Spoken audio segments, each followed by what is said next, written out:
মেনকার কন্যার নাম কি? মেনকার কন্যার নাম দুর্গা, তাই তো?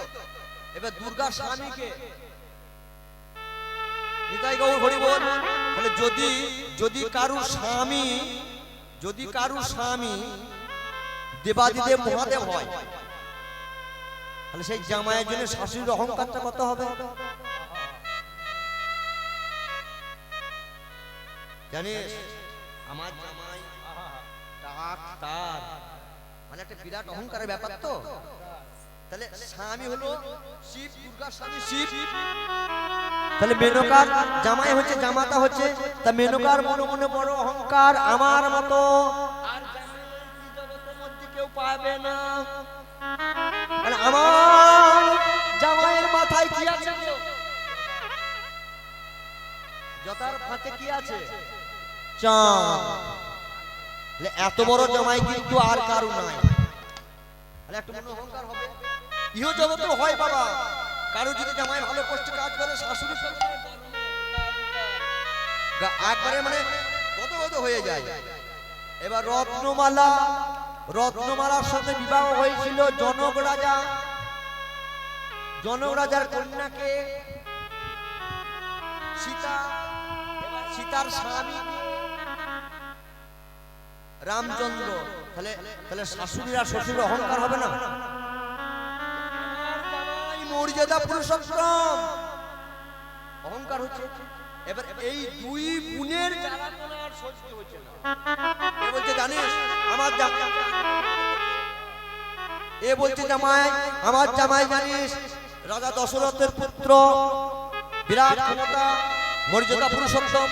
এবার দুই গুণে যখন জ্বালাতনা শুরু করেছে, ছোট বোন কীর্তিতে মনে করছে এই দুই গুণের জ্বালাতনা সহ্য হবে না।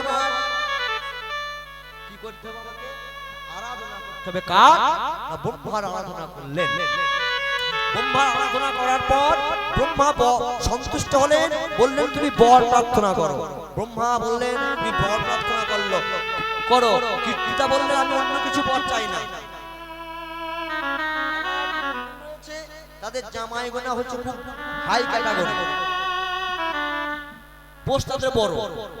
আমার অন্য কোনো ইচ্ছা নাই, আমাকে একটা এমন কন্যা আপনি দান করবেন, এবং সেই কন্যার সঙ্গে এমন একজনের বিবাহ হবে যে এই বিশ্ব ব্রহ্মাণ্ডের সর্বময় কর্তা। নিতাই গৌর হরি বল। ঠিক আছে, এবার কন্যাও তো উন্নতি চাই।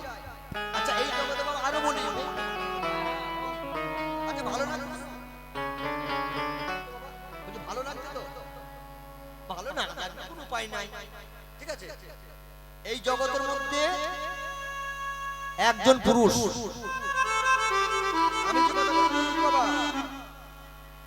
নো হবে না, শুনতে পাবেন না, আপনি কান দিয়ে শুনে নেবেন।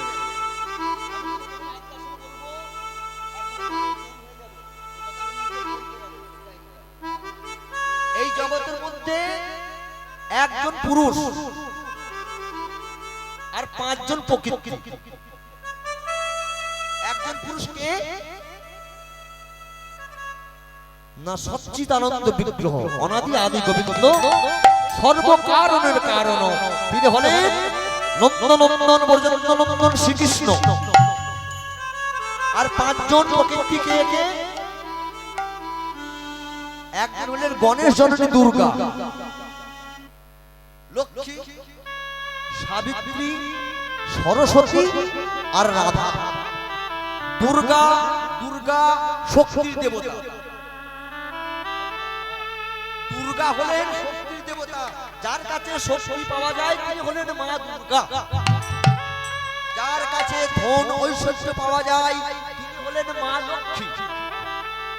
যার কাছে জ্ঞান পাওয়া যায় তিনি হলেন ব্রহ্মাস্ত্রী সাবিত্রী। যার কাছে বিদ্যা পাওয়া যায় তিনি হলেন মা সরস্বতী। আর রাধা রানীর কাছে কি পাওয়া যায়? এই প্রেম কেউ জানতো না কি যে প্রেম ছিল? কেউ জানতো না। একমাত্র আপনার প্রেমের গুরু হলেন বিশ্বভানু রাজনন্দিনী শ্রীমতী রাধারানী। তাতে বলেন প্রীতি প্রীতি প্রীতি। এই প্রীতি শব্দ কি? এই চণ্ডীদাস তার ব্যাখ্যা দিলেন। ও গো পি শব্দে পীড়ন করে দশ ইন্দ্রিয় গণ, পি শব্দে পীড়ন করে দশ ইন্দ্রগণ। হরি শব্দে রিপু ভস্ত রাগের লক্ষণ, রে শব্দে রিপু ভস্ত রাগের লক্ষণ। আর প্রীতি, এই প্রীতি পি শব্দে পীড়ন করে দশ ইন্দ্রিয়। সময় যখন পেয়েছি আর হয় কি না? বলো বলো বলো। দশ ইন্দ্রিয় কি কি? না এই দশ ইন্দ্রিয় কি কি বাবা? ওই যে বোঝো বাবা, আমরা বাড়িতে খেয়ে এসেছি কীর্তন শুনবো বলে তুমি তো আমাকে বারবার প্রশ্ন করো, তো সর্বনাশ হয়ে যাবে। দশ ইন্দ্রিয় কি কি? চক্ষু কর্ণ নাসিকা জিহ্বা ত্বক, বাক পাদি পানি পায়ের উপস্থ মিলেছে। পাঁচটা জ্ঞান আর পাঁচটা কর্মেন্দ্রিয়।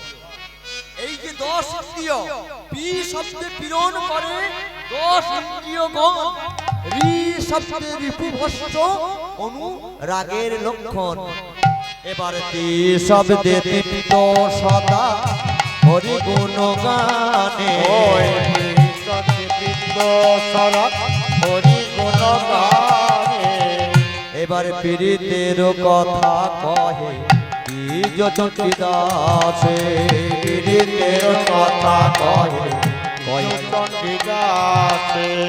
কেউ জানতো না বাবা, যদি রাধারানী না আসতেন, রাধারানী আর কৃষ্ণ কোন বস্তু এক কিন্তু দুজন। হয়তো অনেকে মনে মনে করবেন রাধারানী কোন একটা তিনি হলেন রাধা, যিনি কৃষ্ণ তিনি হলেন রাধা।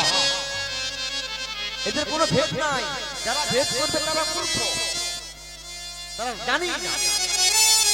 কেউ যদি মনে মনে করে যে রাধারানী প্রাণ গোবিন্দের বামে আছে, সাধারণ নাই নাই নিতাই নিতাই হয়ে যাবে। তার জন্য বলা হয়েছে এই পীড়ন করতে করতে করতে করতে যেদিন তোমার মনের মধ্যে এই কোন পীড়িতের না কৃষ্ণ নামের পীড়িত, অন্য নামের পীড়িত নয় বাবা। আর আমাদের ইহ জগতের পীড়িত কি হয় না দেখতে পেলে খানিকক্ষণ হ্যালো, এখন তো আবার হ্যালো হাই। আমাদের গ্রামে এখন হঠাৎ দেখছি বউ নিয়ে বাড়ি। আমি জিজ্ঞাসা করলাম, আরে বাবা বিবাহ কবে করলি? বলছে কাকা বলো না, মোবাইলে ফেসবুক থেকে হয়ে গেছে। নিতাই গৌর হরি বল। তাহলে আজকাল ফেসবুকে চলছে, তো ফেসবুকে প্রেম হচ্ছে। আরে রাধারানী যদি না আসতেন তাহলে কেউ জানতো না এই প্রেম কি জিনিস, প্রীতি কি জিনিস। ঠিক আছে, এই রাধারানী বলছে সজনী আমার বাবা আমাকে কথা দিয়েছে আসবার জন্য, কিন্তু তার জন্য আমি কি কি রচনা করেছি শুনবি? বধুর লাগিয়া শেষ বিছাইলু তিনু ফুলের মালা, এই বিনা সুতোর মালায় আমি কেন কাঁদলাম জানি? আমার বধুর গলায় পরাবো বলে, বধুর গলায় পরাবো বলে, ও গো বিনা সুতা কাঁদলাম মালা,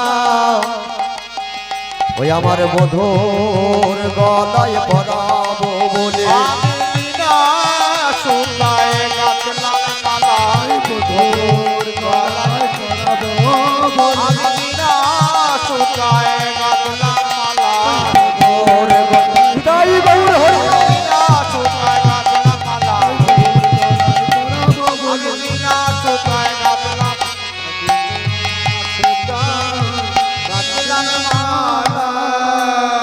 আর কি করলাম জানিস? কর্পূর মিশ্রিত তাম্বুল। দেখবেন তাম্বুলের সঙ্গে মানে পানের সঙ্গে যদি একটা কর্পূর দেওয়া হয় তার একটা সুবাসিত আলাদা হয় এবং মধু সেবন করতে লাগে। তাই আমি তাম্বুল সাজালাম কেন জানিস? আমার আসবে তার বদনে তুলে দেবো বলে। আর এই দীপ কেন জ্বাললাম জানিস? ওগো তার বদন দর্শন করিব বলে, বদন দর্শন করিব বলে দীপি জ্বালিলাম আনন্দ ভরে তার বদন দর্শন করিব বলে। ওগো দীপ জ্বালিলাম আনন্দ ভরে তার বদন দর্শন করিব বলে জানে না বিধান তার বদন দর্শন করিব ওরে জানে না বিধান তার বদন দর্শন করিব বলে। কেন জানিস সজনী? আমার মনে মনে কি হচ্ছে জানিস? পাছে এই সব হইবে আজ শেষকালে আমাকে হয়তো এই সব ত্যাগ করতে হবে, ফেলে দিতে হবে। রস শিরোমণি সে এলো না, গুণের সাগর সে এলো না। আমি কেমন ভাবে এসেছি জানি? ওগো শাশুড়ি ননদি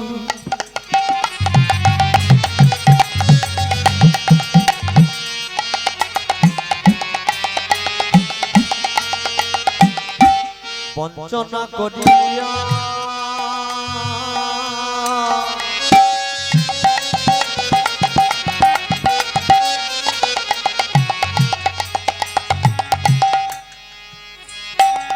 আইলাম, আমি আইলাম গহন বনে। ওগো শাশুড়ি ননদি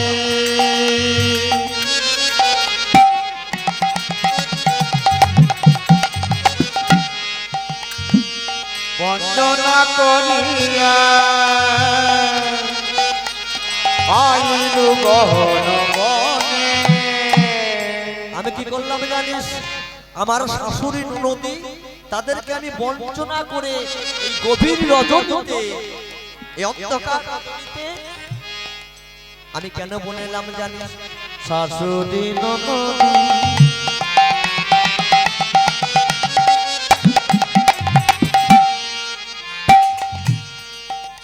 ওগো বঞ্চনা করিয়া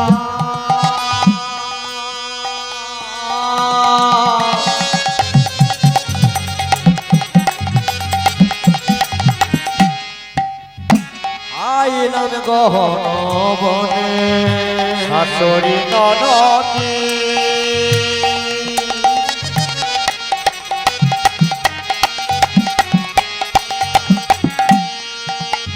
বঞ্চনা করিয়া আইলু গহন বনে।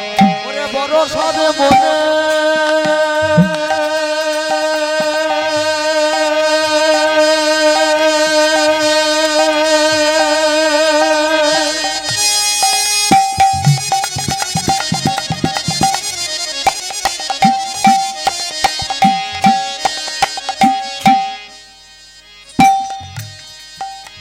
ওগো বড় সাধ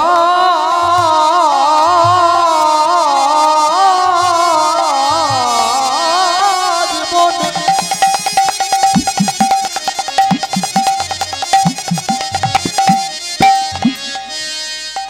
ওই আমার রূপ যৌবনে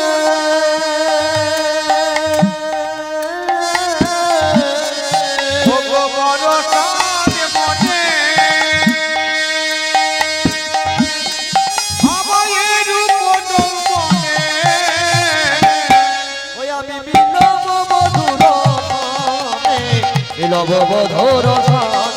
ওগো বড় সাধ মনে রূপ যৌবন মিলাব মধুর সনে মিলাব মধুর সনে। কেন জানিস? আমি এমন ঘরে বাস করি যে ঘরে একবার দিনান্তে নিশান্তে কৃষ্ণ বলে কাঁদতে পাই না। এই ডাকা কাঁদা তন্দের কথা আহা, ওই কালো মেঘে পড়ে চাইতে পাই না, পাই না ওই মাথায় নটন বাঁধতে পাই না, আমি নীল শাড়ি পরতে পাই না। পড়তে পাই না কেন জানিস? কেন জানি ওরে ললিতা রে ওরে অবিশাখা রে ওরে বিশাখা রে যদি কোনোদিন আমি শাদি করে আমার নয়নে অঞ্জন পড়ি, নয়নে অঞ্জন পড়ি, তাই আমার পাপ ননদিনী দেখে বলে পোড়ামুখী কালো ভুলতে না পেরে, ভুলতে না পেরে ওই গুণের গুণমণিকে অঞ্জনে পড়ার ছলনা করে, ছলনা তারে নয়নের কোণে বেঁধে রেখেছে। তাই সজনী রে, যদি কোনোদিন শাদি করে আমার মাথায় নটন বাঁধি, তাই আমার পুরানো নদী শাশুড়ি কত বঞ্চনা দিয়ে বলে, বঞ্চনা দিয়ে বলে,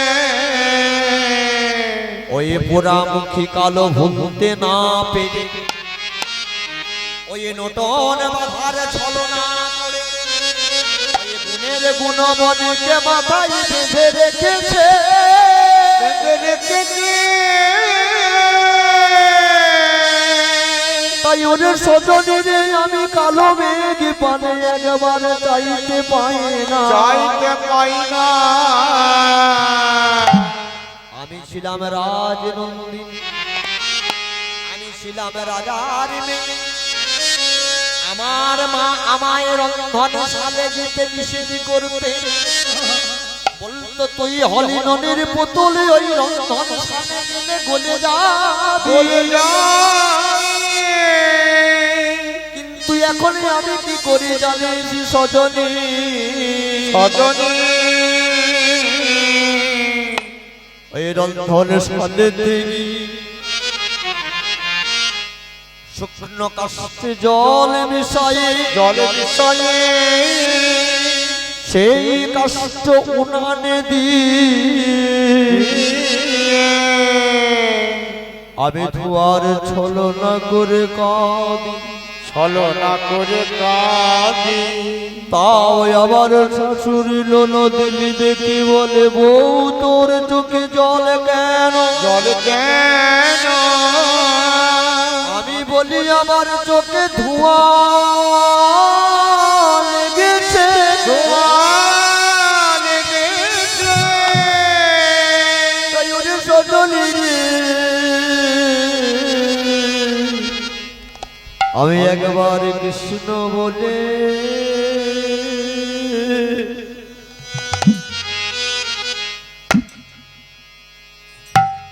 কৃষ্ণ বলে কাঁদিতে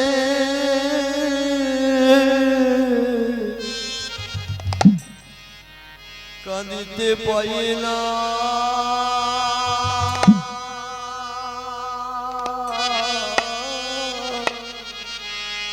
বলে বলে সজনী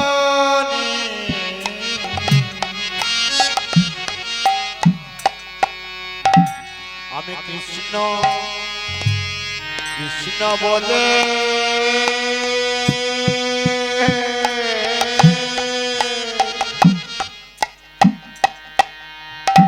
কৃষ্ণ বলে কাঁদতে পাই না।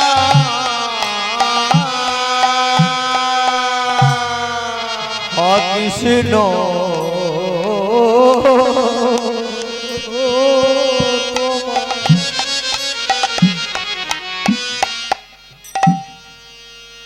তোমার হোলা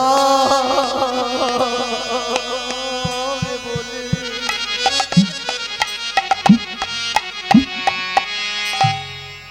আমি কৃষ্ণ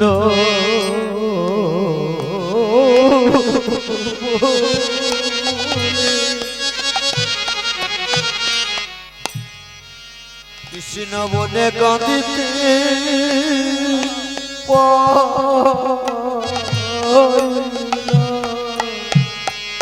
কৃষ্ণ তোমার